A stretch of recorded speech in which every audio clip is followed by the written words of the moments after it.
setengah jam molor. Saya tadi tanya-tanya dengan kelas sebelumnya untuk jadwal Ramadan. Ini katanya ada perubahan jadwal ya, kita dimajukan ya. Tapi ya saya pikir ya nggak efek juga lah. Masalahnya ini kan online. Anda semuanya kuliahnya di rumah masing-masing kan, ini kan nggak ada di kampus ya, saya juga di rumah. Jadi saya pikir ya udahlah ya, kita tetap aja mulai mulai kuliah jam 3 ya. Jadi untuk next week ya, minggu berikutnya kita akan tetap memulai jam 3 ya, jam 3 sore ya, sampai selesai.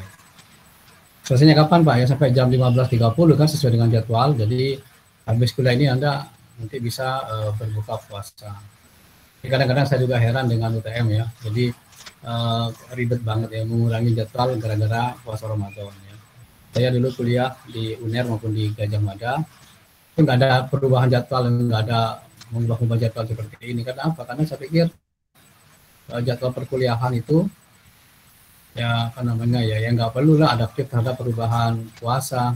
Berpuasa masuk aja pagi jam 7 misalkan sampai jam berapapun. Sehingga kalau saya kuliah dulu masih ingat waktu saya kuliah. Jadi kalau misalkan di tengah-tengah perkuliahan kita ada adzan maghrib ya, kita berhenti sebentar untuk berbuka puasa. Habis itu langsung mulai lagi kuliah. Nah, kalau kita kan enggak ya, mau cepet-cepetan selesai kuliah. Mentality selesai kuliah ya. Kemudian juga sering mahasiswa itu ya pengennya cepat selesai ya, kuliahnya kalau bisa dimampatkan. Dan kuliahnya 2,5 jam kok dibikin 1 jam ya.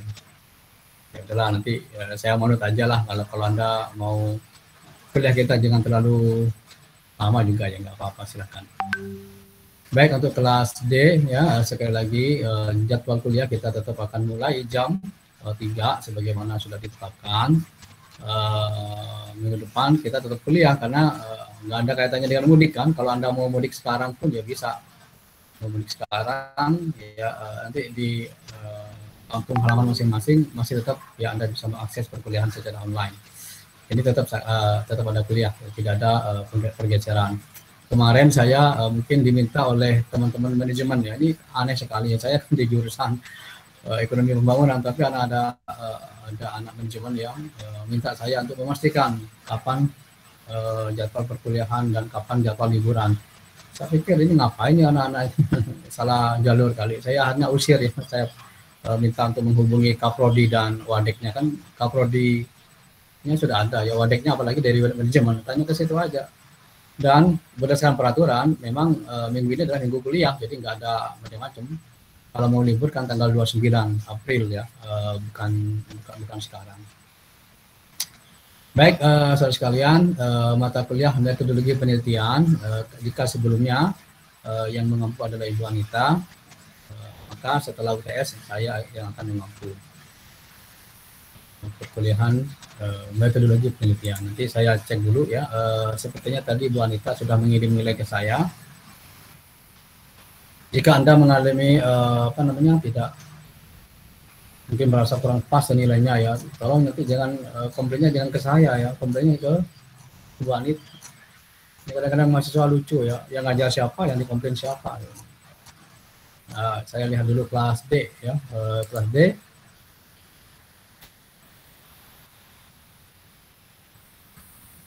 Enggak, kelas D. Oke, folder.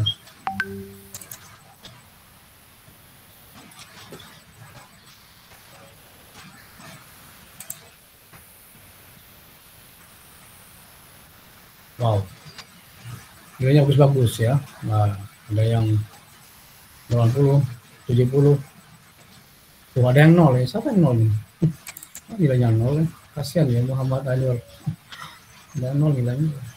Nanti kalau yang nilainya kurang, tolong segera dikomplain ke Bu Anita sebelum ini di input ke Siakat. Kalau sudah di input ke Siakat, maka ini nggak bisa lagi diotak-atik nilainya. Oke ya, jadi ada yang nilainya 0. Tolong segera untuk ditanyakan ya ke beliaunya. Nah, kalau Anda telat untuk menanyakan, mengkonfirmasi, maka khawatir ini nggak bisa diperbaiki. Bangkalan hari ini lagi ini ya, rintik-rintik hujan, jadi mohon maaf jika ada suara hujan masuk lewat Google Meet. Kelas D ini saya kok lihat Mas Tova Junaidi. Mas Tova, kayaknya saya kenal ya. Anda ikut juga mata kuliah saya di makro ya? Atau saya yang salah? Halo Mas Tova? Iya Pak, iya Pak. Ikut di makro ya? Di makro berapa? Makro 1 ya? Iya Pak, karena saya itu waktu ngulang Pak. Oh ya, jadi ini kan semester 4 ya kalau nggak salah ya, semester 4. Oh ya ya, sama aja ya. Oke. Oke, jadi saya kenal ya beberapa orang yang aktif yang saya kenal, Mas Tova sangat aktif di kuliah saya. Kemudian saya nggak tahu ya, karena kan ini bukan kelas ya, jadi ini merupakan kelas pertama yang saya ampu untuk kelas semester 4 ya. Jadi jika ada yang belum kenal ya wajar lah. Saya dapat message dari Bu Anita ya kan ya, banyak nggak kenal ini. Saya sebenarnya nggak peduli banget ya, yang penting saya ngajar ya dan menyelesaikan tugas yang diembangkan oleh program studi ya kepada saya. Oke, masih 32 ini kemana yang lain silakan ya, mohon bantuannya yang komping ya, atau siapapun ya, ini kuliah maksud cuma 32, kalau yang 52 ingat ya, kalau Anda tidak masuk nanti saya minta ke kompingnya bantuan, silakan nanti pilih siapa saja yang nggak masuk dan dianggap alfa ya kalau nggak masuk ya, nggak ada penjelasannya, Anda alfa 2 kali dari mata kuliah saya, nanti saya rekap dengan kuliahnya Bu Anita, ya udah saya nggak usah ngasih Anda soal apapun ya, karena itu kan sudah Anda nggak bisa diluluskan kalau Anda tanpa keterangan 2 kali berturut-turut tidak ada penjelasan ya. Oke ya. Pak masih beli makanan ringan atau ngabuburit itu kan alasan aneh-aneh aja ya. Oke. Bikin share saudara sekalian. Oke.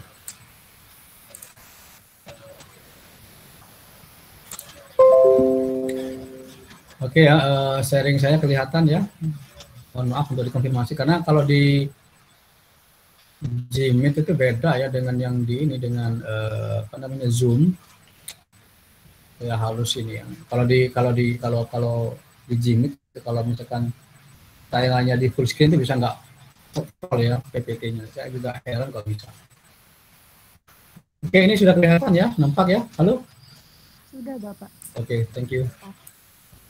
Jadi saudara sekalian, ini profil singkat saya ya, sebenarnya Anita ya, diminta untuk memperkenalkan diri ya, karena boleh nggak kenal. Saya sudah menjadi dosen di Fakultas Ekonomi dan Bisnis ya, UTM ini di tahun 2003 ya, jadi Anda baru lahir setahun mungkin saat sudah jadi staf pengajar di sini. Saya merupakan satu-satunya ya mungkin dosen di EP yang mendapat sertifikat dua-duanya ini ya, jadi sertifikat sebagai peneliti kuantitatif dan kualitatif ya, meskipun saya lebih dikenal sebagai peneliti kuantitatif, tapi saya secara resmi mendapatkan certified ya untuk dua ini area ini ya. Dan sebenarnya saya masih ada keinginan ya untuk menambah satu lagi ya, sertifikasi profesi sebagai peneliti untuk mixed method, tapi ya tergantung dari jurusan nanti. Dan jika jurusan dia memberikan kesempatan, saya ikut. Mengapa kita perlu mengasah kemampuan sebagai peneliti yang bersertifikat? Ini kalau saya analogikan seperti Anda bersepeda motor ya. Saya pikir sebagian besar dari Anda atau semuanya bahkan itu bisa menggunakan sepeda motor. Tapi saya yakin bahwasanya tidak semua Anda itu memiliki SIM. Nah, jadi SIM itu merupakan bentuk pengakuan ya dari lembaga resmi terhadap kemampuan yang kita miliki. Jadi saya ikut ujian dan juga ada teorinya saya ikuti dan saya mendapatkan certified ya, lulus mendapat predikat, dan ini bisa disematkan ya karena ini titel ya bisa dimasukkan, tapi saya mau pakai titel terlalu banyak akhirnya. Baik, saya adalah associate professor, jadi lektor kepala di jurusan ilmu ekonomi, Fakultas Ekonomi dan Bisnis ya, UTM. Associate professor itu ya lektor kepala itu. Jadi satu tahap sebelum full profesor. Kelas D ya, saya mohon doanya ya, karena saya sekarang dalam proses pengajuan ke guru besar penuh ke full profesor, mudah-mudahan disetujui dan saya mungkin bisa menjadi yang pertama ya, menjadi guru besar di bidang ilmu ekonomi. Mohon doanya ya. Nanti kalau misalkan terrealisasi selama perkuliahan ini ya, jadi Anda mungkin pertama kali diajari oleh seorang profesor. Ini lumayan keren. Saya ngajar profesor Bu ya, tapi ya ini yang masih proses pengajuan ya. Jadi ya mohon doanya karena proses ini tidak mudah. Saya saat ini selain sebagai staf pengajar dan ini ya, kalau ada yang pakai ini, Anda pakai ini ya, pakai kalau Google Meet pakai ini ya, pakai yang Trunojoyo aja ya biar langsung masuk. Ya. Kalau Anda pakai yang lain ini biasanya bisa tertolak ini. Ya, silakan pakai akun Trunojoyo yang @trunojoyo.acid itu. Jadi awalnya NIM Anda kemudian @trunojoyo.acid. Kalau Anda pakai yang Gmail biasa ya bisa gampang terlempar ya. Meskipun saya tidak men-setup seperti itu. Oke ya, saya sekarang menjabat sebagai ketua jurusan ilmu ekonomi ya. Jadi mungkin tidak banyak yang kenal ya mahasiswa. Karena mahasiswa itu biasanya berinteraksinya dengan wakil dekan bidang kemahasiswaan ya Bu Eni dan dengan Koprodi ya Pak Titof Mayifani. Saya kan dalam hal ini diminta untuk mengorganisasi, memanage, mengelola SDM yang ada di jurusan ilmu ekonomi. SDM itu apa ya? Dosen yang ada di ilmu ekonomi. Jadi kalau Anda tidak kenal saya nggak akan mungkin wajar ya, karena saya jarang berinteraksi dengan mahasiswa, kecuali memang anak semester tinggi ya, semester akhir yang sedang dalam proses penulisan karya akhir, atau memang dia adalah mahasiswa bimbingan skripsi saya. Baik ya saudara sekalian, ini adalah merupakan jadwal kuliah yang sudah saya susun ya. Jadi alhamdulillah untuk kelas D saya pikir tidak ada jadwal libur ya, karena kan semuanya masuk semua. Topiknya ada 7 topik. Yang pertama hari ini kita akan bahas masalah filosofi penelitian. Yang kedua kita akan bahas masalah bagaimana topik penelitian itu bisa ditentukan ya.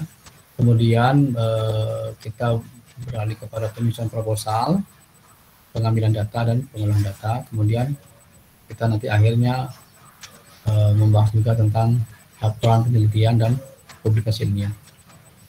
Oke ya, untuk kelas D ya waktunya ya meskipun itu tertera jam 2, kita mulai jam 15 saja sampai sore. Karena kan kita kan kuliahnya online ya. Tadi saya pikir Anda sudah standby di rumah. Bagi yang mau masak silakan, sambil masak monggo silakan. Tapi nanti kalau saya minta untuk open mic ya monggo silakan dijawab ya. Kalau open video ya tergantung situasi.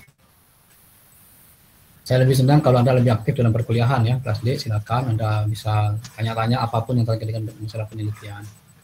Kalau minggu kemarin ya Anda masih diampu oleh Bu Anita dan sudah menyelesaikan perkuliahan sebelum UTS, mungkin ada tugas ya, tugas yang harus dikerjakan membuat mini proposal. Maka saya juga akan minta Anda nanti sebagai akhir daripada perkuliahan ini, Anda saya wajibkan untuk membuat artikel ilmiah. Seperti apa modelnya nanti seperti ini, modelnya seperti ini. Nanti akan saya sampaikan ini ya, linknya ya, sampai saya kasih template-nya supaya nanti bisa dipelajari. Nanti Anda bikin artikel ilmiah. Mengapa artikel ilmiah ini penting? Karena ini menunjukkan tahap akhir daripada proses Anda sebagai seorang peneliti ya. Dosen di ilmu ekonomi pembangunan itu banyak ya, sekitar 28 orang, tapi tidak banyak yang memiliki artikel ilmiah. Ya bisa dikatakan ya hanya beberapa dosen yang betul-betul serius dalam penulisan artikel ilmiah. Dalam arti artikel ilmiah yang betul-betul ini ya, yang betul-betul sesuai dengan standar penulisan karya ilmiah internasional.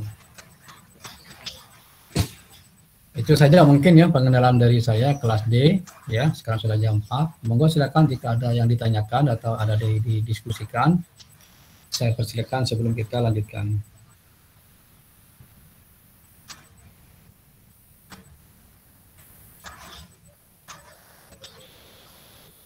Dia belum apa-apa kalau sudah banyak yang keluar dari rapat ini kenapa? Anda cari sinyal yang bagus lah ya kadang-kadang. Keluar rapat bolak-balik. Anda jangan pakai HP. Kalau Anda mau stabil, Anda pakai laptop ya. Anda kalau perlu pakai ya WiFi ya silakan. Ini kan di rumah masing-masing kan. Masalahnya nanti kalau Anda menggunakan sinyal di tempat Anda ternyata sinyal tidak stabil, dan ketika Anda nanti mungkin 2 tahun lagi ya kita ada ujian dan Anda diminta untuk online, Anda nggak stabil, maka Anda dianggap tidak ikut ujian. Eman-eman lah. Oleh karena itu saya harap ya, persiapkan diri ya, termasuk juga jaringannya karena ini kan kuliah online.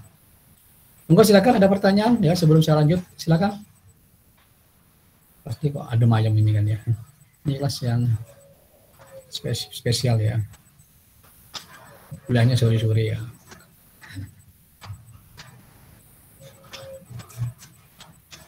Oke. 1, 2, 3. Nah, ada komentar ya. Siapa?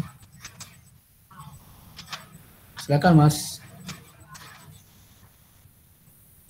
Monggo say hello. Ini sebagian besar ya. Saya nggak tahu ya mahasiswanya dari mana. Kalau saya kontak satu persatu ya, kita akan menghabiskan waktu hanya untuk berkenalan. Makanya saya sekali ini hanya short ini aja ya, pengenalan secara cepat aja. Monggo, ada yang mau ditanyakan. Jadi nanti kalau ada tugas atau ada apa-apa ya, ada yang terkait dengan masalah materi, Anda jangan komplain ya, karena kan sudah saya kasih kesempatan untuk melakukan klarifikasi.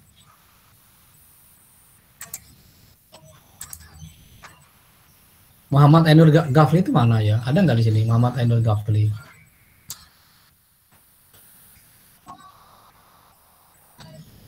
Nggak ada, nggak ada orangnya.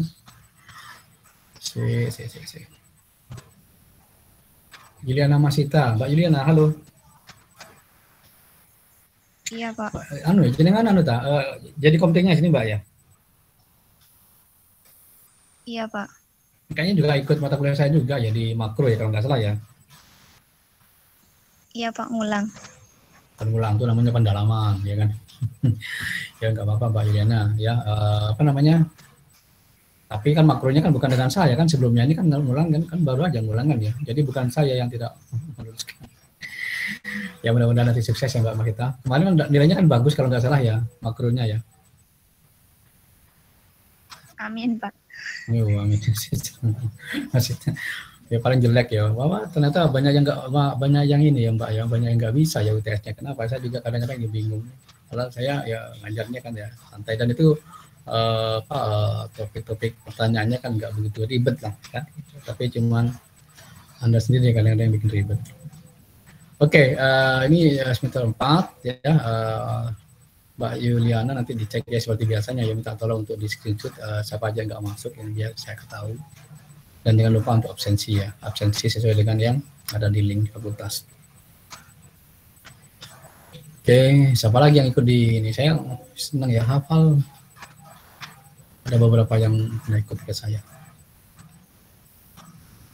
Monggo, ini question, ada pertanyaan Bapak Ibu sekalian. Nah, jadi bagi yang masih penasaran ya, silakan nanti Anda kirim ini ya, kirim lihat-lihat di Google ya, Google Scholar. Ya, ketik aja Google Scholar. Ya, ketik aja ya. Kita tahu nih ada kurang U-nya atau apalah. Ketik aja di HP Anda ya, di ini Google Scholar, kemudian nanti lihat, nah, kemudian Anda ketik di nama saya. Nah di situ juga banyak ya karya tulis yang sudah saya buat ya, silakan Anda baca-baca dulu nanti, karena saya nanti akan mengeksplorasi Anda menulis ya menggunakan template atau menggunakan beberapa artikel yang sudah saya buat ya. Jadi silakan ya, kalau Anda mau lebih ini lagi ya, mau lebih khusus, silakan Anda nanti bisa baca di Scopus. Anda buka situs Scopus, juga ketik search nama saya, Anda akan lihat nanti saya merupakan salah satu penulis yang aktif ya di UTM ya. Jadi tahu bahwasanya tidak banyak yang dosen UTM yang menulis di jurnal-jurnal bertaraf internasional. Silakan ya, bukan apa-apa, nanti Anda supaya Anda tahu ya. Karena kalau saya menuntut Anda untuk bisa nulis ya, maka saya harus menulis duluan, karena contoh itu kan lebih kuat dibandingkan dengan perintah. Silakan ya. Jadi saya juga pesan ke kelas D ya sebelum kita ke arah selanjutnya, ke materi selanjutnya. Jangan ini ya, jangan takut untuk ikut beberapa ajang kompetisi penulisan karya ilmiah. Nah, salah satunya ya saya ketik aja ya di ini ya, yang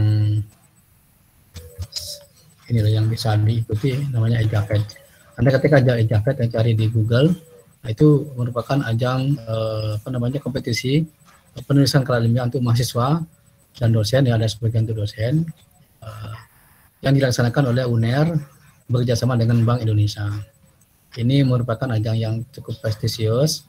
Anda bisa ikut dan saya sarankan untuk ikut ya untuk anak-anak yang semester 4 silakan, karena ini Anda sudah dapatkan metodologi penelitian dan mungkin Anda sudah bisa belajar ekonomi metrika. Kalau enggak nanti Anda bisa minta ke Pak Alvin atau mungkin tanya ke saya. Silakan Anda untuk belajar dan Anda ikut, karena kan saya alhamdulillah kemarin diminta untuk menjadi salah satu tim juri dalam ajang itu. Saya melihat bahwasanya karya penelitian atau karya ilmiah yang dikumpulkan itu tidak istimewa kalau menurut saya ya, biasa-biasa saja. Tapi yang saya menjadi kepikiran, mengapa mahasiswa saya yang di ekonomi pembangunan nggak ada yang nulis ya, nggak ada yang ikut ya, takut kalah dan segala macamnya. Nah, 2 tahun lalu ya sebelum COVID ya saya sering ya meminta mahasiswa IP untuk terlibat dalam beberapa ajang kompetisi internasional dan nasional. Kalau internasional mungkin jarang yang masuk, tapi kalau nasional sudah beberapa kali yang bahkan menyabet beberapa penghargaan. Nah, di akhir-akhir tahun ini kayaknya anak-anak IP sudah mulai berkurang ya minatnya terhadap karya ilmiah. Yang saya lihat justru malah yang sekarang lagi naik itu adalah anak akuntansi dan manajemen akuntansi yang lebih banyak. Nah, itu biasanya kan kalau saya dulu jadi wadek, ya, saya mengumpulkan ya anak-anak yang bisa nulis dan memiliki ajang di ajang seminar nasional ya. Saya umumkan, ini pemenangnya, saya sangat bangga sekali ya. Tapi sekarang nggak ada dari IP ya. Saya malah sering lihat malah justru yang berkembang sekarang teman-teman akuntansi. Padahal topik-topik kajiannya adalah ilmu ekonomi. Nah, ini kan menjadi miris ya. Mengapa anak ekonomi justru malah tidak ada yang bisa menulis artikel atau mungkin karya ilmiah di bidang ekonomi dan bisa dikompetisikan, bisa dikaryakan. Lumayan kalau Anda dapat BI ini ya, dapat dari EJAVET ini ya sekitar 15 juta kalau nggak salah, sampai 17 juta. Ya, untuk nambah-nambah uang saku kan lumayan kan kalau Anda minat. Silakan jika Anda terutama bagi yang mengikuti atau berminat di konsentrasi perbankan ekonomi moneter, tapi tidak menutup kemungkinan Anda bisa dari manapun ya, silakan. Saya tahun 2015 atau 2014 saya lupa. Saya ikut kompetisi ini dan saya menjadi pemenang ya. Jadi monggo sekarang saya minta Anda anak-anak IP untuk segera ya terlibat. Mudah-mudahan waktunya masih ada. Silakan untuk mengirimkan proposal. Saya pikir bukan proposal, malah di artikel finalnya ya untuk dikirimkan di ajang ini. Lumayan kalau Anda bisa ikut ya, minimal dapat 10 besar lah ya kan ya, bisa jadi kebanggaan kita bersama ya. Eman-eman ya bagi anak IP yang tidak ikut ya, silakan. Saya dulu pernah menyaksikan anak ekonomi syariah ya, tadi mau saya ikut, masa kalau sama anak FK saja yang nggak ngerti ekonomi ya, mereka kan ya nggak ngerti ekonomi, saya katakan, karena mereka ekonominya kan ya ekonomi yang ya bukan ini ya, bukan pure ekonomik, tapi mereka kadang-kadang ya nekat ikut-ikutan kompetisi dan menang kadang-kadang ya. Nah, ini anak ekonomi ya malah kabur ya. Kemana semua? Hello. Kelas D ya, saya harap itu bisa memulainya ya. Oke. Seperti apa sih Pak karya ilmiah itu Pak? Nanti saya tunjukin aja ya. Kalau Anda mungkin mau yang serius, contoh karya ilmiah seperti ini ya.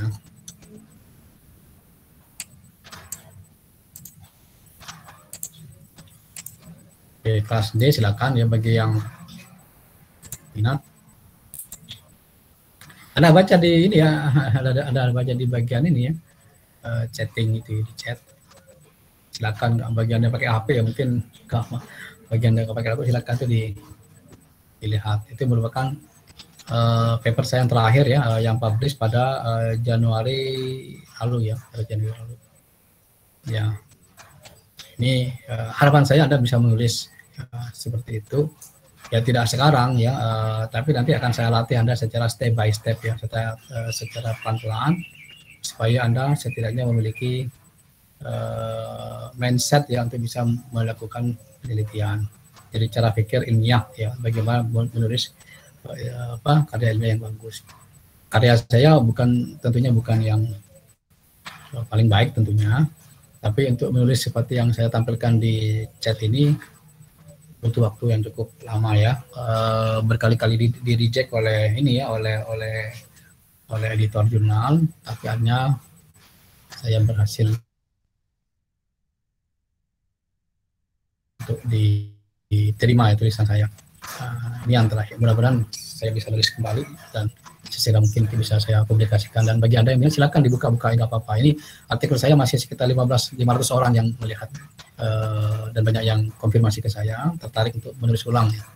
Mengajak untuk riset bareng ya, nulis bareng sesuai dengan paper yang saya bikin tadi ini.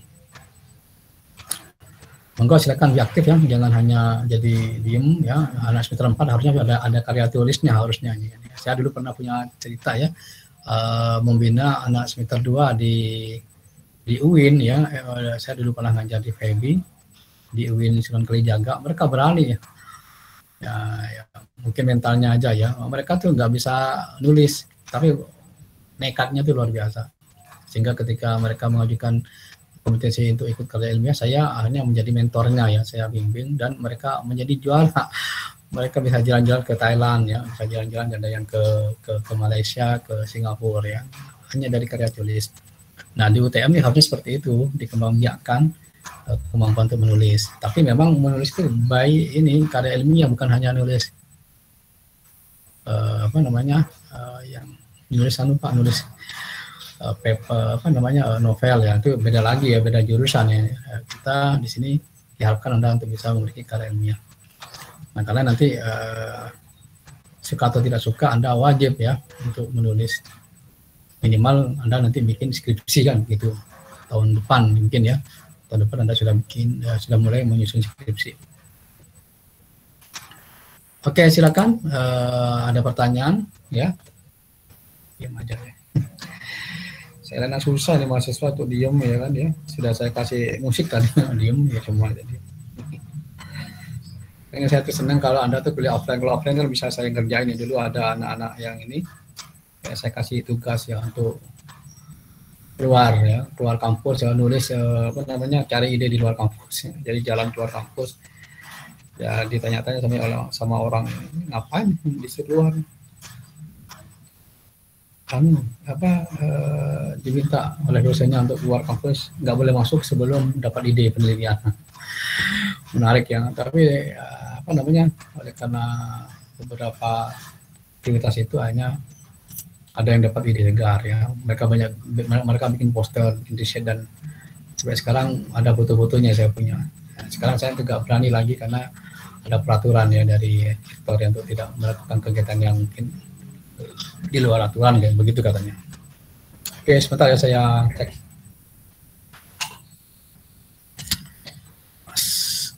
Monggo, jika tidak ada pertanyaan saya lanjutkan dulu, saudara sekalian. Saya lanjutkan dulu ya materinya. Tapi nanti kalau ada diskusi monggo ya, tanyakan yang masuk kelas. Semester 4 yang masuk diam-diaman. Diam karena kecuali saya tanya, nanti kalau yang nanya nanti saya kasih nilai, itu baru rebutan ya, tanya macam-macam. Harusnya semester 4 lebih berani, lebih inisiatif ya.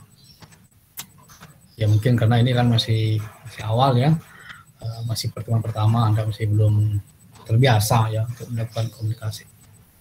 Jadi kalau saya kuliah di UNER ya, kalau misalkan tidak ada diskusi dengan dosen, dengan mahasiswanya, ya dosen saya tinggal aja, jadi kuliah 10 menit tinggal. Tapi waktu itu langsung kompensasinya dikasih berbagai macam tugas.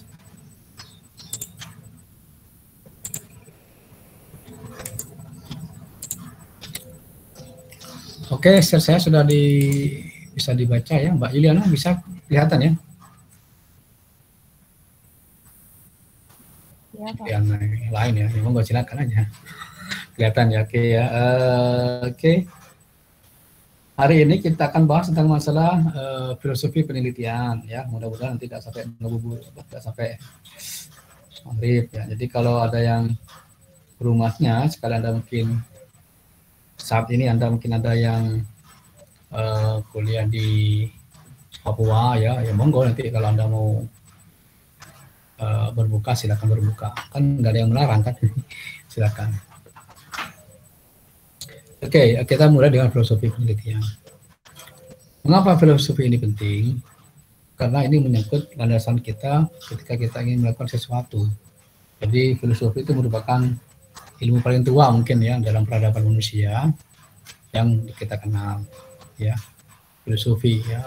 Tapi sayangnya filosofi kalau menurut saya itu harusnya filsafat ya, filsafat itu harusnya kan diperkenalkan sejak S1 ya, tapi ya nggak tahu lah kalau Anda lihat di S1 kita nggak ada satupun yang kita dikenalkan dengan filsafat, kecuali mungkin jurusan filsafat itu beda lagi, yang nggak ada, yang kalau sebagai ilmu yang gimana gitu deh, filsafat ya.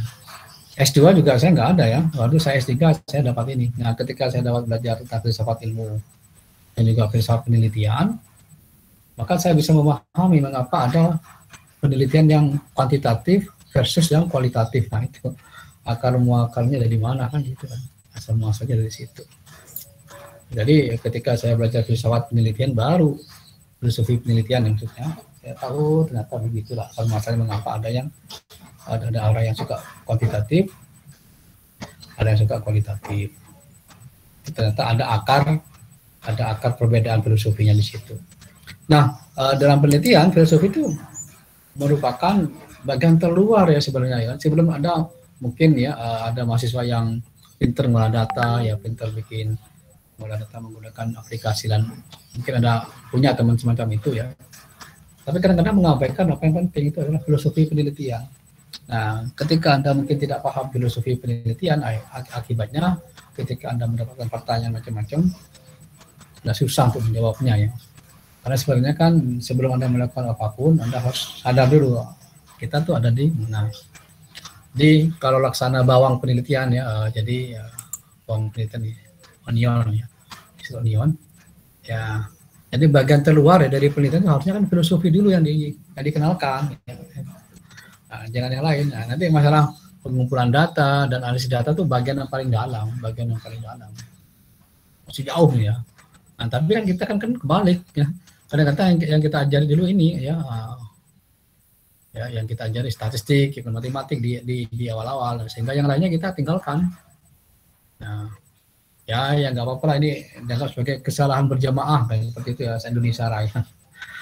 Jadi ketika Anda melihat ada perbedaan ya, ada teman Anda yang menggunakan kuantitatif ya, ada yang kualitatif, itu seolah-olah hanya dimaknai sebagai perbedaan kemampuan teknis matematis dan statistik. Kenapa kamu pakai kualitatif? Karena saya bingung Pak, saya nggak pahami geometrika. Nah itu kadang-kadang membuat saya sedih.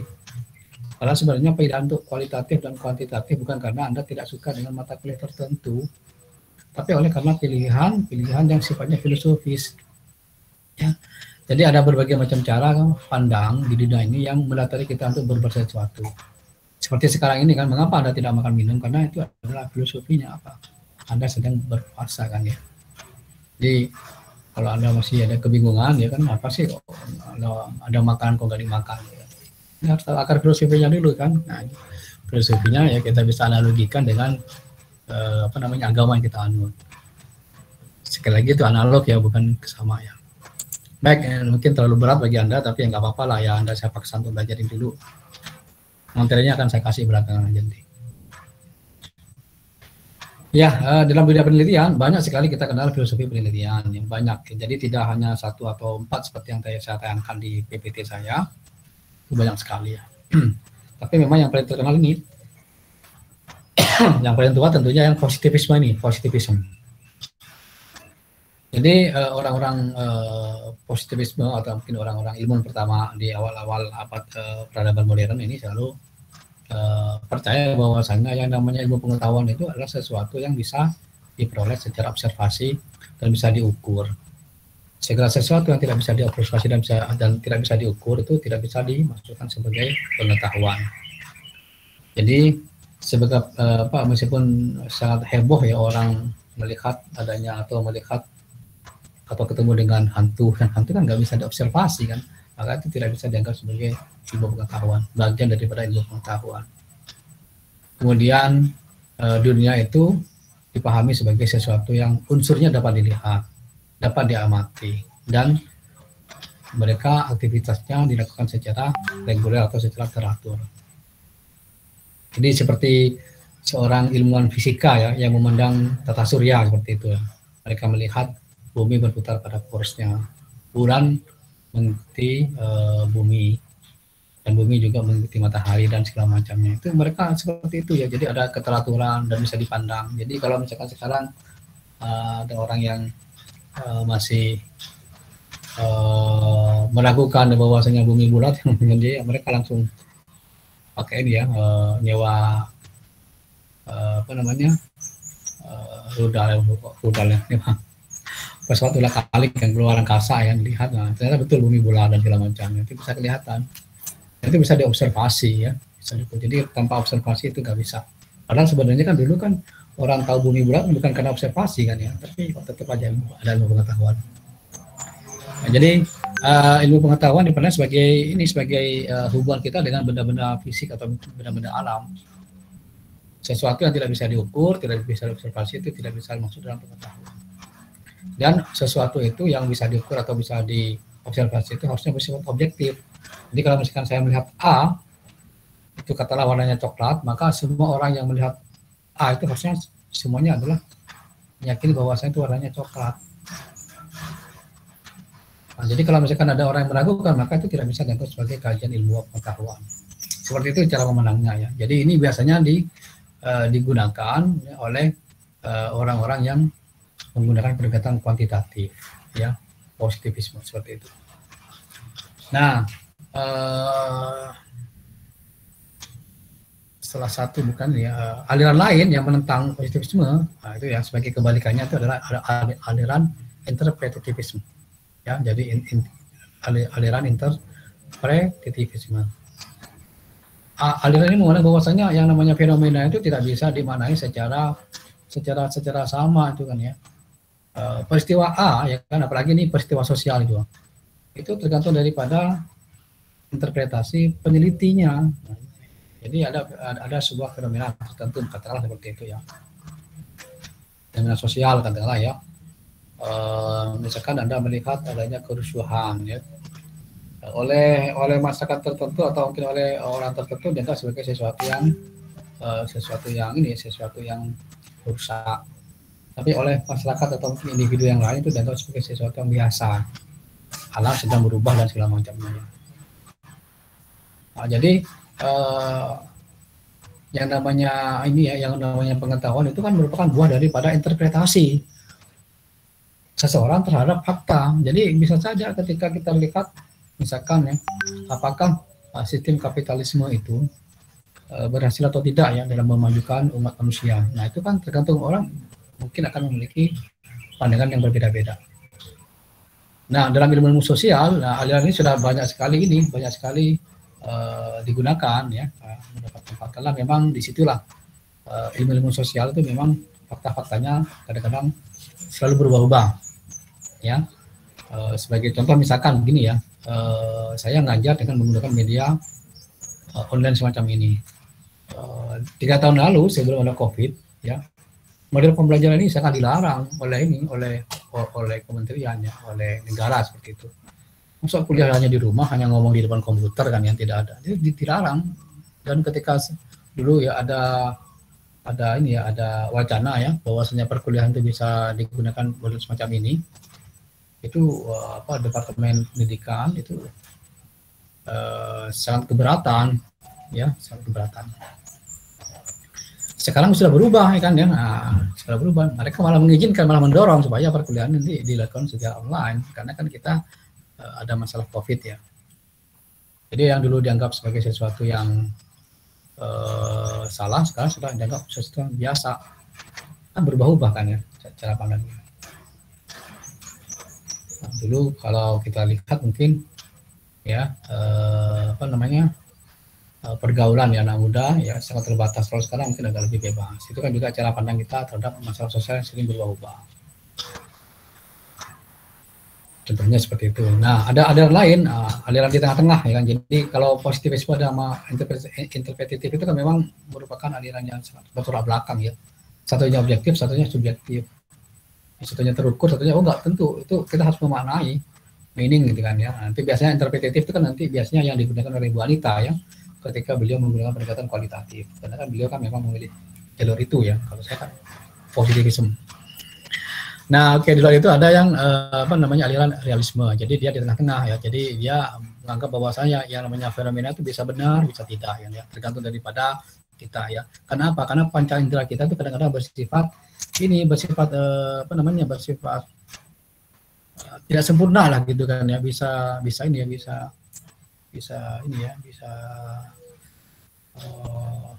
merusak atau bikin membuat distorsi ya, mendistorsi cara pandang kita terhadap sesuatu. Realisme jadi di tengah-tengah ya, realisme itu kan ya.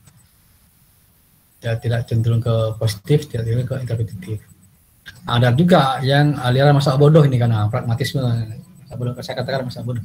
Mengapa dia nggak penting apakah mau pakai aliran positivisme atau mau aliran interpretativisme. Nah, yang penting bagi dia apapun itu pendekatannya yang penting dia berguna ya. Yang penting berguna, ada gunanya, pragmatis makanya disebut sebagai pragmatisme. Jadi aliran yang hanya mementingkan tujuan ya dibandingkan dengan filosofi atau mungkin dasar filosofinya itu disebut sebagai pragmatisme. Ini banyak yang seperti ini ya. Nah, jadi apapun lah mau pakai aliran A dan B yang penting itu berguna bagi kehidupan masyarakat itu dia akan gunakan. Oke, lebih jauh begini saudara sekalian ya. Jadi ada dua pendekatan dalam penelitian. Ketika kita sudah masuk tadi di awalnya kulitnya, kita masuk ke yang lebih dalam lagi. Satunya deduktif, satunya lagi induktif. Nah, deduktif itu selalu mulai dari teori dan data. Jadi selalu memulai dengan teori. Nah, jadi kalau Anda kuliah, yang awal-awal Anda dapatkan kan di semester 1 kan biasanya itu adalah mata kuliah MKU ya, mata kuliah umum ya. Pancasila itu mata kuliah pembentuk kepribadian katanya seperti itu ya, meskipun ya kita juga tahu. Dan juga keterampilan dasar. Jadi ada agama, ada Pancasila, kewarganegaraan dan mungkin adalah kemampuan bahasa Inggris dan segala macam itu di awal-awal. Masuk ke semester 2 dan 3 Anda sudah dikenalkan dengan teori ya kan. Ada teori makro, teori mikro ya, ada beberapa teori aplikasi dan segala macamnya Anda dikenalkan seperti itu. Jadi sebenarnya kan Anda kan secara ini kan Anda secara sadar itu sebenarnya sudah di pola untuk mendekati ini memiliki cara kerja deduktif. Anda belajar teori dulu ya. Mengapa kita belajar teori? Karena teori itu kan merupakan kumpulan fenomena yang dikumpulkan oleh para ahli ya untuk menangkap sebuah fenomena tertentu. Ya. Jadi hubungan antara variabel, hubungan antara fakta dan fakta itu kan sudah dijelaskan ya, sudah dikomunikasikan ya oleh para ahli. Sehingga kalau misalkan hubungan-hubungan itu sangat kuat, itu bisa kita tarik menjadi teori. Anda sebagai pelajar pemula harus belajar teori dulu, begitu kan ya. Nanti baru Anda cari apakah teori yang Anda pelajari itu bisa dikonfirmasi benar atau tidak. Dengan cara apa? Dengan cara melakukan penelitian. Jadi dari teori ke data. Kemudian sebagian besar data yang digunakan adalah kuantitatif dan sangat terstruktur. Jadi kalau Anda melihat di struktur penulisan skripsi itu selalu dimulai dengan latar belakang, kemudian ada landasan teori, kemudian ada ada metodologi penelitian ya, kemudian ada setelah itu ada analisis hasil dari pembahasan, baru kemudian kesimpulan dan saran. Itu sangat terstruktur.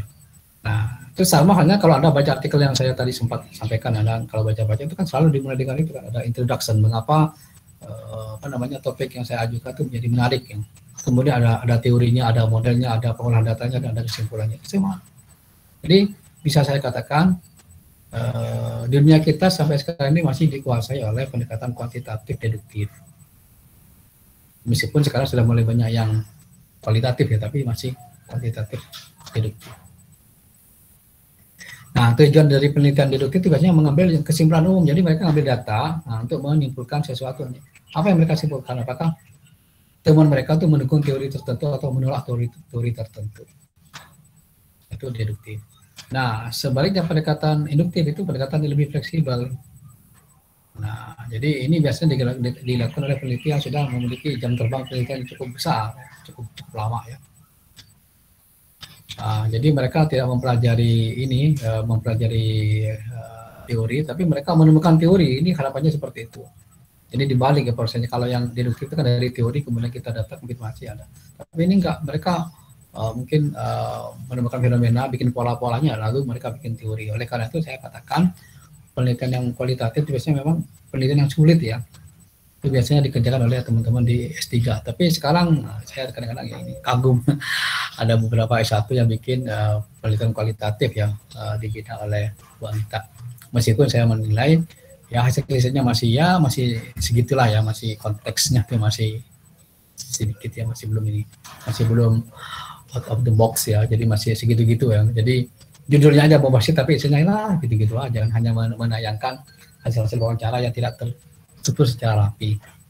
Memang sih penelitian kualitatif itu tidak didirikan untuk melakukan pengambilan keputusan di generalisasi, sehingga bisa saya katakan riset-riset kualitatif yang ada di S1 ya sebagai pengenalan aja lah, sebagai pengenalan ya, bukan sebagai sesuatu yang final. Karena kan kalau Anda bikin riset yang kualitatif beneran itu susah. Nah, bagi saudara sekalian ya, jadi proses deduktif itu seperti itu. Jadi ada teori dulu, kemudian dari teori ya, dasar teori Anda bikin hipotesis, dugaan antar hubungan, kemudian Anda lakukan observasi, cari data, olah data, kemudian baru Anda cek apakah betul olah data yang Anda hitung tadi menghasilkan kesimpulan yang mendukung teori atau menolak teori tertentu. Nah, ini akan kita kerjakan nantinya seperti ini ya. Jadi ini deduktif. Dan biasanya menggunakan pendekatan kuantitatif. Nah, selama ini kalau yang proses itu seperti ini ya. Jadi ini ya. Maka Pak, saya katakan berkali-kali itu susah. Karena Anda harus mulai dengan observasi dulu, baru Anda bentuk pola-pola hubungan, baru bentuk teori. Nah, Anda bikin teori, anak S1 bikin teori, aduh, benar-benar luar biasa Anda ya. Kalau Anda bisa bikin teori tertentu, Anda jangan S1, langsung aja S3 ya. Anda sudah bisa bikin teori tertentu. Oke, saudara sekalian, itu sekedar ini ya, sekedar brainstorming aja di awal-awal ya. Nanti materinya akan saya kasih kalau Anda tidak bisa mengikuti dari awal. Oke ya, monggo saya sekali lagi persilakan untuk adik kalau ada yang mau didiskusikan atau mau ada ditanyakan terkait dengan masalah penelitian ini, monggo terkait dengan apapun lah, terkait dengan teknis penyajian, penilaian, ya kan ya, terkait dengan masalah pembuatan tugas, ya monggo saya minta masukannya karena mungkin minggu depan ya saya tetapkan ya model-model ujiannya seperti apa dan model tugasnya seperti apa. Jadi kalau Anda nggak nanya ya udah, atau Anda nggak mengkonfirmasi ya silakan. Anda jangan protes nanti di akhir-akhirnya. Ya, Anda kadang-kadang lucu ya.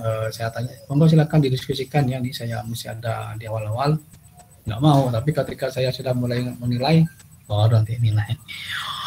Protes sana sini gini. Nah, yang dipentingkan hanya nilai. Tapi saya kadang-kadang lucu. Kenapa ya? Ketika mungkin Mbak Yulia tahu ya dan Mas Toko Pak. Kemarin kan banyak yang nggak lulus tuh ya nilai makronya, tapi kok nggak ada yang protes ke saya. Enggak Pak, saya merasa benar Pak ya, atau mungkin apalah gitu ya. Saya terima nanti, tapi kalau saya kasih nilainya, misalkan nilainya C atau nilainya D itu baru ngamuk.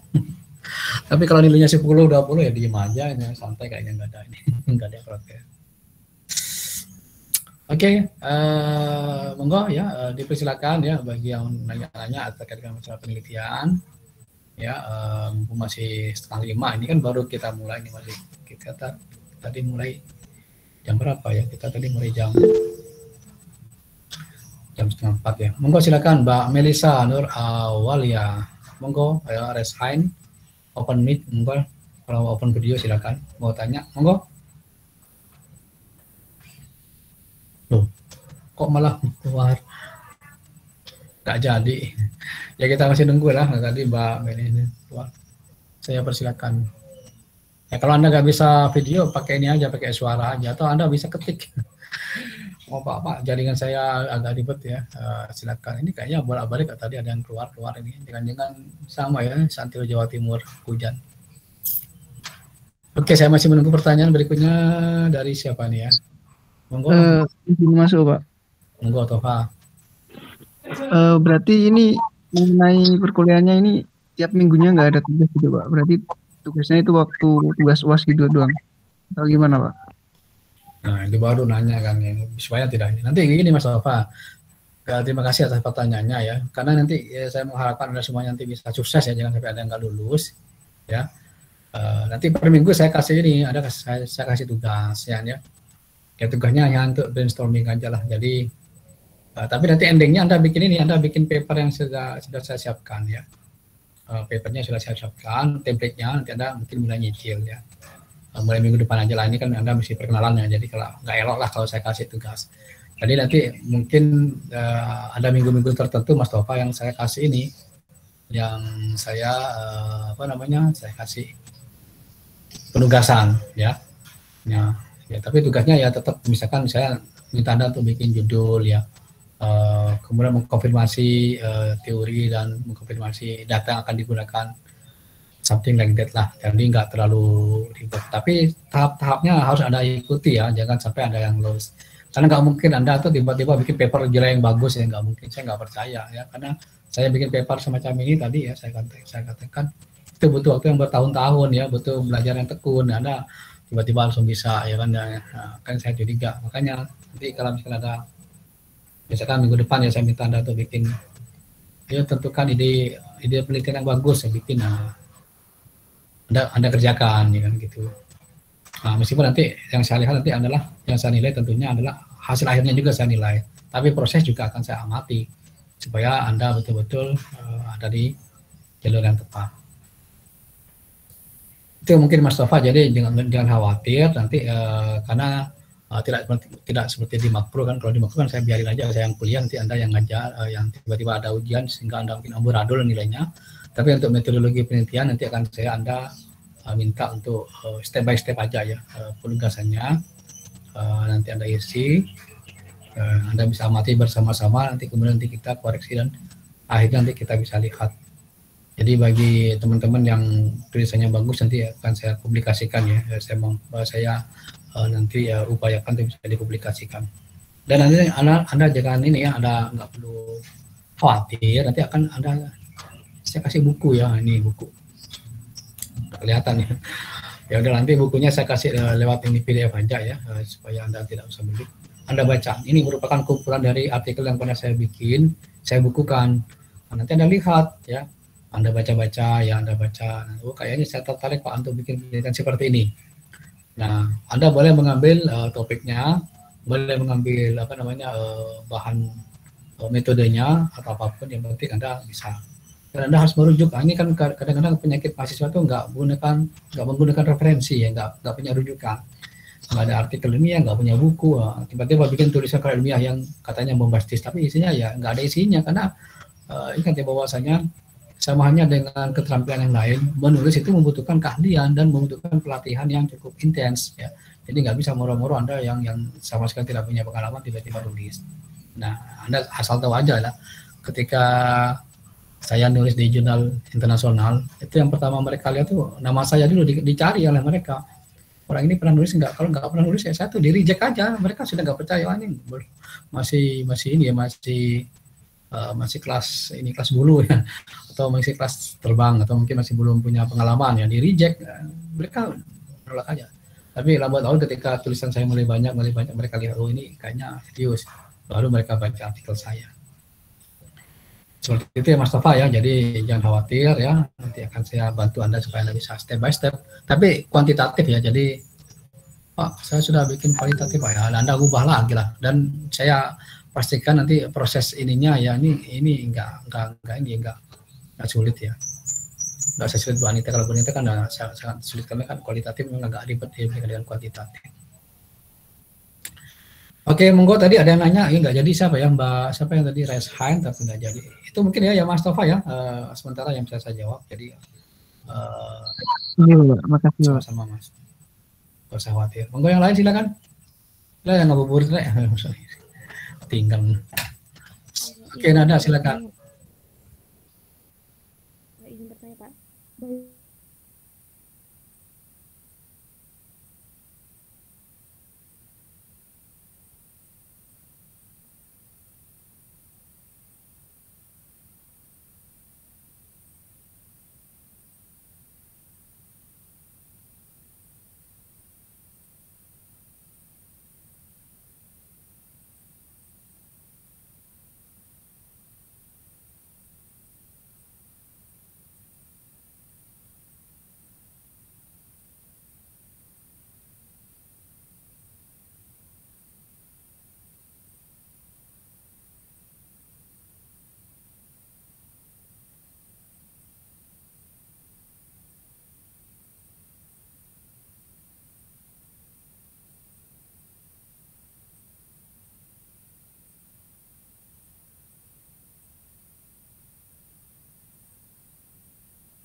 itu malah tidak bisa mengkonfirmasi metodologi apapun sampai kita mengetahui metode yang digunakan. Jadi sampai bab 3. Gini aja deh ya, kalau Anda mau tahu ya, maksud saya supaya Anda tidak bingung-bingung lagi ini karena berat. Ini ya, saya kan ngasih artikel tuh ya di chat ya, silakan Anda baca. Judulnya aja, nggak usah baca isinya, judulnya aja. Ya, coba ya, ini judulnya mungkin saya bacakan bersama-sama aja. Can unconditional cash assistance, ya, asistensi improve household welfare. Oke, itu aja ya, jangan sampai yang terakhir nih kan ya, jangan sampai. Nah, kalau saya terjemahkan ya secara bebas itu artinya begini. Dapatkah ya kan ya bantuan tanpa syarat itu mengubah kesejahteraan masyarakat? Nah, saya mau nanya sekarang ke Mbak Muslimatul lah kan ya. Kalau dengar seperti itu kira-kira kualitatif atau kuantitatif? Hah? Maaf Pak, kalau Kenapa? wali. Ya, saya mau nanya yang lain nih kan, yang Mbak Hikmatul Ilmi ada nggak Mbak Hikmatul Ilmi? Halo. Ada Bapak. Baik, nah ini kira-kira penelitian satu kualitatif atau kuantitatif nggak kalau dari judulnya? Mohon maaf Bapak, bisa diulang? Soalnya tadi putus-putus di saya. Putus-putus ya kan ya. Putus-putus, kamu jangan putus-putus, nanti kamu kalau putus stres ya, nanti lompat bunuh diri. Oke ya, saya ulangi lagi ya. Ini ada judul penelitian. Ini kan sudah selesai kan, saya punya judul penelitian ya kan ya. Judulnya pertanyaan lah ya kan ya. Menurut Anda kan aneh kan ya. Judulnya kok pertanyaan ya. Tapi ini sudah publish ya, sudah diterima di jurnal internasional ya. Jadi ini bukan artikel kaleng-kaleng, ini artikel yang benar yang serius. Ya kan ya. Dapatkah, ini judulnya begini ya, dapatkah ya bantuan tanpa syarat itu mengubah atau improve itu mengubah ya, saya ulang lagi ya, dapatkah bantuan tanpa syarat itu mengubah atau memperbaiki kesejahteraan rumah tangga? Nah, gitu. Mana baik mah? Gimana kira-kira menurut Anda, kuantitatif atau kualitatif?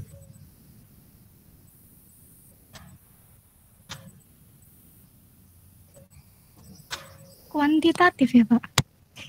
Oke. Apa alasannya kira-kira? Gimana ya?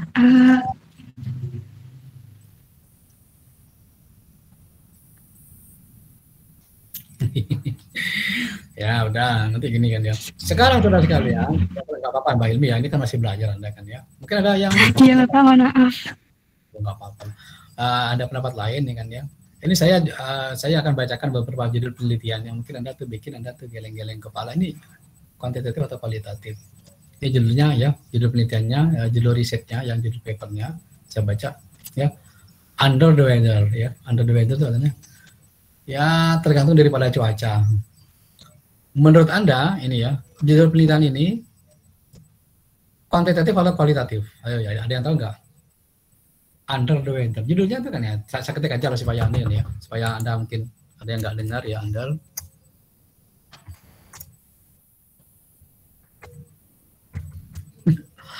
Oke, under the weather. Seperti sekarang nih kan ya, sekarang. Nah, kita kan kuliah kan ada yang keluar masuk tuh kan gara-gara cuaca kan, gara-gara cuacanya lemot, paketannya hilang, hanya Anda kan keluar dari Zoom, dari Meet. Nah, saya nanya nih, siapa yang mau jawab ini? Ini kira-kira judul seperti ini, ya, ini kualitatif atau kuantitatif? Ya kira-kira yuk. Mungkin kuanti Pak. Hah? Tahu enggak? Dian Lestari tadi ya? Mungkin kuanti Pak. Kenapa? Katanya kenapa? Itu kan kayak ada penyebabnya kayak gitu Pak. Under the weather. Bukan. Anda tahu nggak kira-kira papernya seperti apa kalau Anda baca ya? Ini paper tentang ya kan ya, tentang kelahiran, dampak dari ini kelahiran, dampak ekonomi dampak daripada perubahan cuaca ya terhadap ini ya, terhadap ekonomi ini ya, terhadap ekonomi terhadap apa namanya, kehidupan sosial ekonomi masyarakat seseorang di masa yang akan datang. Ya, atau mungkin ini juga yang saya juga nih kasih judul lagi kan ya, judul yang aneh-aneh ya, bukan aneh-aneh sih sebenarnya, mungkin tidak terbiasa tapi ini menjadi sangat terkenal kan ya.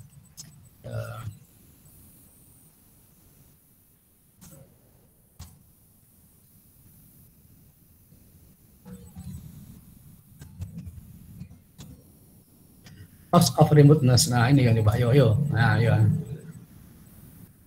Remoteness. Nah, itu ya. Ayo, coba apa? Kuantitatif atau kualitatif? Memang silakan. Tadi Dian nebak yang under the weather kuantitatif. Ya, oke. Saya katakan nanti jawabannya terakhir. Ayo silakan nih. Ada judulnya cost of remoteness. Kok ada yang keluar dari rapat sih?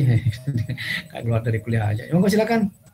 Emang gua tebak-tebak berhadiah aja ya sampai menjelang berbuka puasa ya, nggak apa-apa. Jam 5 kita baru off. Yo, judulnya seperti ini.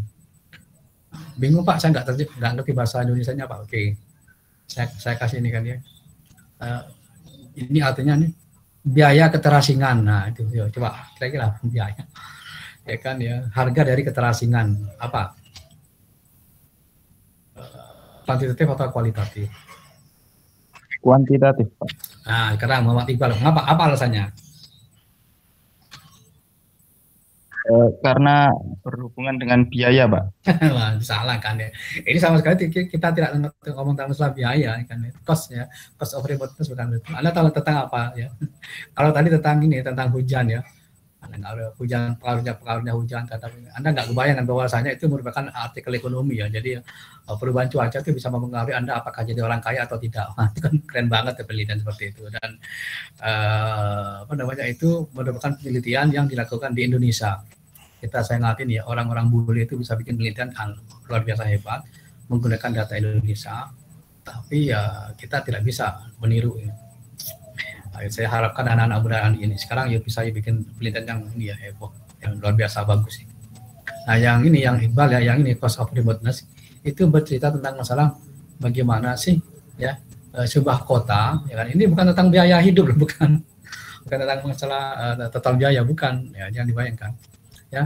Ada kota namanya kota Berlin namanya ya.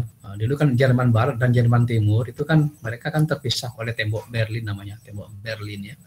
Kalau Anda mungkin tahu sejarah, pas ketika keruntuhan Uni Soviet ya, maka negara-negara yang berafiliasi dengan komunis itu kan banyak yang gulung tikar ya, banyak yang bangkrut ya, banyak yang ini ya, termasuk juga Jerman dulu ada dua, Jerman Barat, Jerman Timur. Ini gara-gara Jerman Timur yang berafiliasi dengan komunis akhirnya dia kalah ya. Populernya tembok Berlinnya itu tembok Berlin itu dirontokkan. Oke, ternyata apa? Ternyata banyak orang dari Jerman Timur itu pindah ke Jerman Barat. Jadi dari Berlin Timur pindah ke Berlin yang barat, nggak ke barat gitu. Sehingga menyebabkan Jerman Timur itu menjadi daerah yang sepi. Nah, kalau Anda mau tahu, ini kan sebenarnya fenomena semacam itu ya dulu ini sedang dikaji oleh kakak Anda ya, yang mau menguji tentang masalah fenomena remoteness yang ada di Suramadu. Nah, Suramadu itu kan sebenarnya dulu ya Kamal ya, kalau Anda tahu itu merupakan daerah yang sangat maju ya. Di situ ada ada terminal yang cukup besar ya.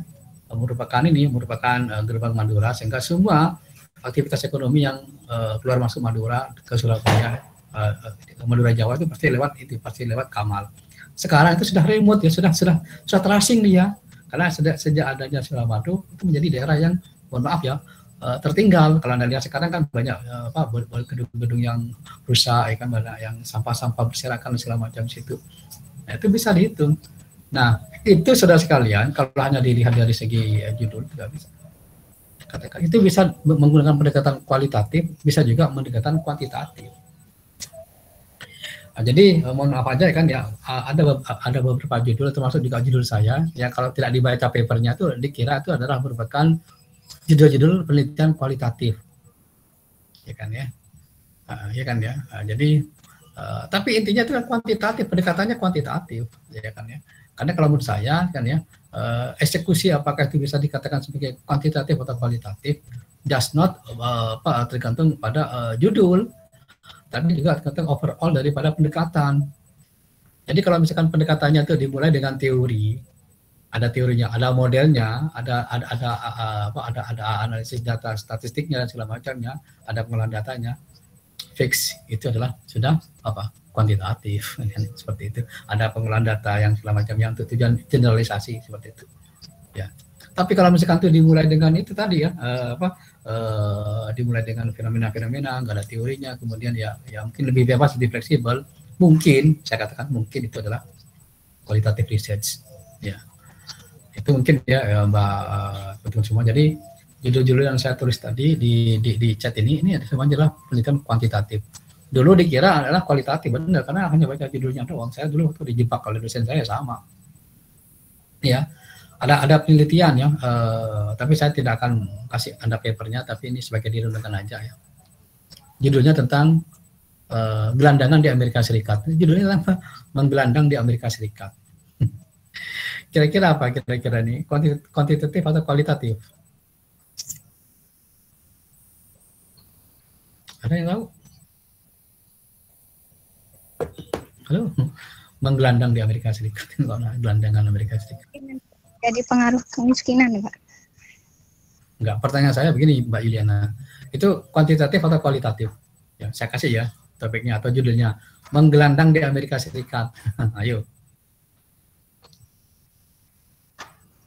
Kuali, Pak. Hah? Yes, ya, oke, Mas Iqbal kuali. Kalau Mbak Yuliana tadi mau jawab? Kuanti. Nah, ya masih bingung kan ya. Itu bisa kuanti, bisa, tapi kalau Anda baca papernya itu fully adalah kualitatif. Nah, dia menceritakan tentang kehidupan secara detail ya, tentang orang yang menggelandang di Amerika. Nggak kebayangkan ya. Amerika yang menganggap dirinya sebagai negara makmur, ternyata gelandangan juga ada di sana, menggelandang. Kalau di Indonesia itu wajar kan ya, menggelandang ya di kolong-kolong jembatan kita tuh banyak. Tapi kalau Amerika Serikat sebagai negara yang mengakui dirinya sebagai negara paling makmur di dunia, tetap ada gelandangan. Nah, itu merupakan berbagai contoh ya, silakan ya nanti. Tapi itu setengah aja ya, saya tidak akan membuat Anda ribet ya. Saya hanya ingin, saya begini loh, saya sangat sedih juga ketika mahasiswa itu kadang-kadang bingung bikin penelitian. Sekarang ya masih banyak fenomena seperti itu. Apakah ini gara-gara efek COVID ya, karena kuliah kita nggak efektif, sehingga tuh masa bingung ya. Jadi saya ada sebagian mahasiswa yang datang ke saya mau bikin kualitatif Pak, karena saya nggak bisa statistik. Kadang-kadang saya marahi, mengapa? Mereka tuh nggak ngerti bahwasanya jangan takut dengan ekonometrika itu gampang lah, itu bisa dipelajari ya. Tapi filosofinya begini dulu, Anda bikin kualitatif karena memang tuntutan daripada tujuan penelitian yang Anda mau sajikan itu adalah memang membutuhkan pendekatan kualitatif. Ya, bukan hanya karena takut dengan statistik, bukan. Nah, saya kemarin juga menerima pengajuan ya, proposal dari mahasiswa. Dia mau meneliti tentang CSR oleh Exxon Mobil di PT di Bojonegoro ya. Dia mau menggunakan kualitatif riset. Ya, sudah saya sampaikan. Oke. Tapi tolong Anda menggunakan alat. Ada alatnya juga. Jadi Anda jangan remehkan ya. Kalau kualitatif itu nggak ada alatnya. Saya minta dia untuk mempelajari itu. Nah, kemudian banyak juga ya teman-teman yang awalnya ingin meneliti tentang dampak kebijakan yang menggunakan kualitatif riset karena mungkin dia takut ya, takut. Saya sarankan gunakan kuantitatif itu lebih cepat dan sebentar lagi dia akan ujian. Jadi kuantitatif itu pertama dia terstruktur ya, lebih gampang dan lebih cepat untuk bisa dieksekusi dan datanya lebih gampang. Nah, saya hanya menyampaikan ini, bukan saya ingin membuat perbandingan berat sebelah dengan kualitatif. Tapi kalau bagi saya, bagi Anda yang sebagai pemula, saya lebih senang Anda memulai dengan kuantitatif, sama halnya seperti yang saya lakukan. Ya. Jadi saya memulai dengan kuantitatif, saya bikin judul. Nah, ini saya cerita aja, berbeda dengan Bu Anita langsung ke kualitatif. Sehingga kalau Anda lihat, ya Anda bandingkan aja sekarang di Scopus atau mungkin di Google Scholar-nya, tulisan saya masih lebih banyak dibandingkan dengan Bu Anita. Mengapa? Karena saya ya nggak terlalu neko-neko, nggak daki-daki. Yang penting selesai, saya kerjakan, submit, saya selesai, kerjakan, submit. Step by step, saya lebih senang seperti itu. Jadi proses belajar itu ya ada prosesnya, nggak langsung ya. Memang saya paham ya background beliau kan memang dari awal-awal di S3-nya kan memang dari kualitatif. Ya monggo silakan, itu kan pilihan kan ya. Bu Asfi itu kan orang kualitatif, tapi ya memang tantangannya memang kualitatif itu bukan riset yang gampang ya, riset yang sulit. sehingga nanti Anda mungkin akan menemukan beberapa hal yang mungkin terlalu ribet ya kalau Anda pikir. Tapi percayalah ya, kalau Anda di kuantitatif itu gampang. Sekali lagi ya, saya hanya ngajarin stepnya aja. Anda nanti akhirnya endingnya suka atau nggak suka itu kan tergantung dengan Anda juga kan, karena kan kita tidak bisa memaksa cara pandang orang kan gitu. Oke, silakan ya, menarik sekali. Monggo silakan ya. Saya senang ya kalau Anda nanti kalau ada forum penyampaian ide, sampaikan, nanti kita diskusikan ya, supaya nanti ini karena kalau Anda pasif ya saya nggak bisa tahu apakah Anda paham atau tidak ya. Anda mungkin tahu kan Mas Tova dan Mas Yuli, Pak Yuli, saya tuh ngajar yang berapi-api di makul, udah pikir mereka ngerti, ternyata enggak juga kan. Saya kasih kesempatan tanya ya, ayo tanya, tapi ya enggak pada intinya yang saya kasih. Ketika saya kasih ujian, banyak meleset ya.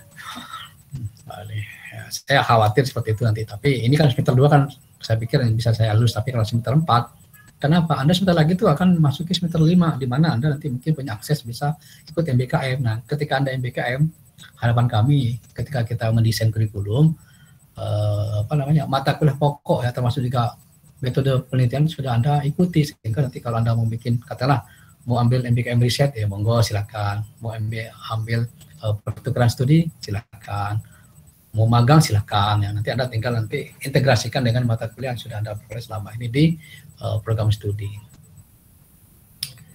Oke, silakan ya, monggo Bapak Ibu, Mas-mas, Mbak-mbak yang mau bertanya, yang mau konfirmasi silakan. Ya, silakan ya. Sekarang dunia riset itu selalu berkembang, selalu dinamis ya. Jadi Anda jangan sampai ini.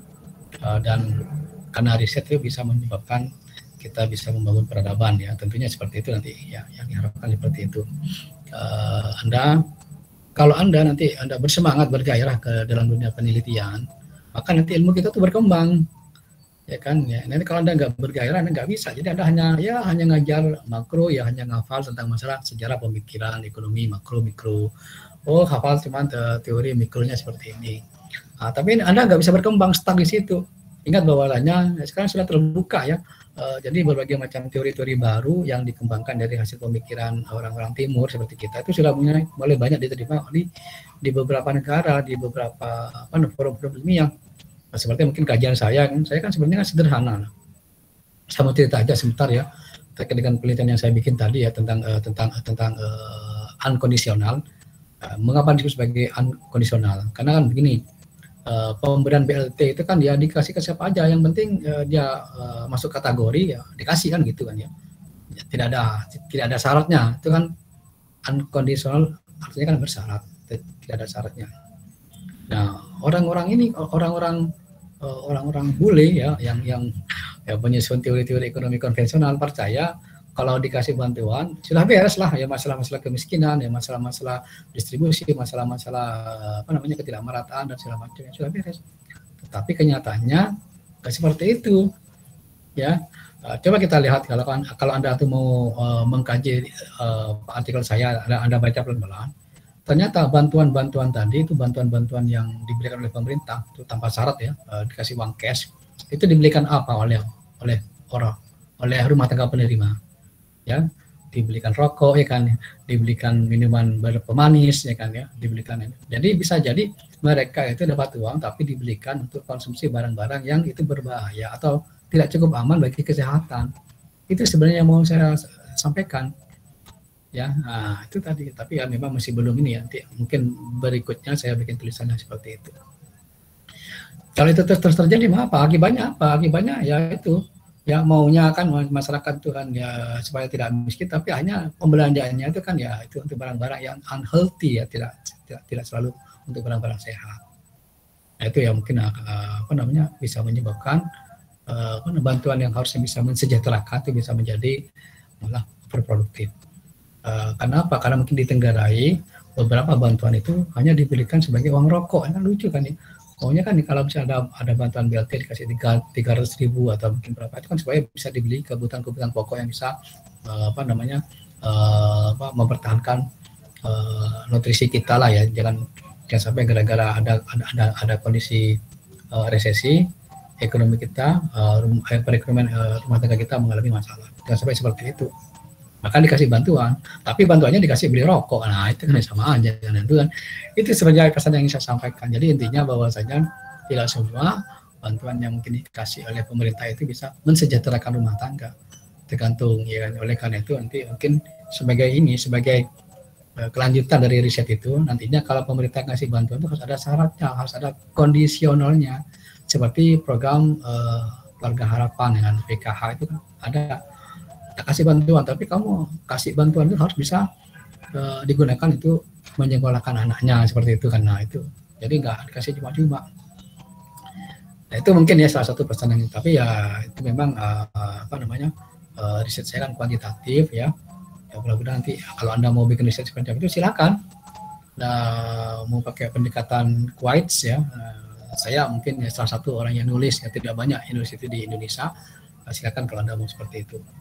Monggo ya, saya terbuka. Saya termasuk orang yang dulu aktif di IFLS ya, bisa Stata, bisa kemudian EVIUS bisa ya, silakan nanti kalau Anda mau belajar tentang masalah pengolahan data kuantitatif, monggo akan saya ajari. Itu biasanya mahasiswa yang bimbingan saya minta Anda ajari semua. Saya kadang-kadang bingung, kalian kan belajarnya kan sama si Alvin ya, sama Pak Alvin belajar ekonometrika, sama Pak Heri, sama Pak Kamil. Tapi kan ujung-ujungnya kalau ada skripsi kok belajarnya ke saya.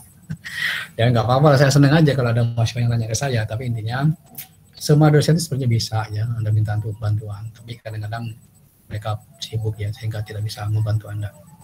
Dia ada beberapa mahasiswa yang kebingungan ini bagaimana. Termasuk juga ada teman-teman S3 ya masih bingung, cara ngolah datanya bingung. Ya kalau Anda nggak bisa ngolah data, berarti Anda nggak bisa bikin penelitian kan itu kan. Ya udahlah. Oke ya, ini sudah jam 5:02 ya. Saya ucapkan selamat berpuasa ya bagi yang sedang menjalankan ibadah puasa ya. Mudah-mudahan puasa kita diterima semuanya, amin. Kita insya Allah ketemu pada hari Selasa yang akan datang ya, jam waktu sama, karena silakan Anda mudik ya. Beda dengan teman-teman besok yang saya ajari, ada teman-teman Anda yang memilih untuk kuliah offline. Wah ini luar biasa offline. Ya, silakan Anda kalau mau mudik, monggo, hati-hati di jalan. Ya, tapi tetap Selasa depan kita tetap ada kuliah karena libur kita mulai tanggal 29 ya, bukan minggu depan. Ya, saya akhiri ya. Jika tidak ada pertanyaan, jika ada pertanyaan atau diskusi yang mungkin akan disampaikan, dengan senang hati saya akan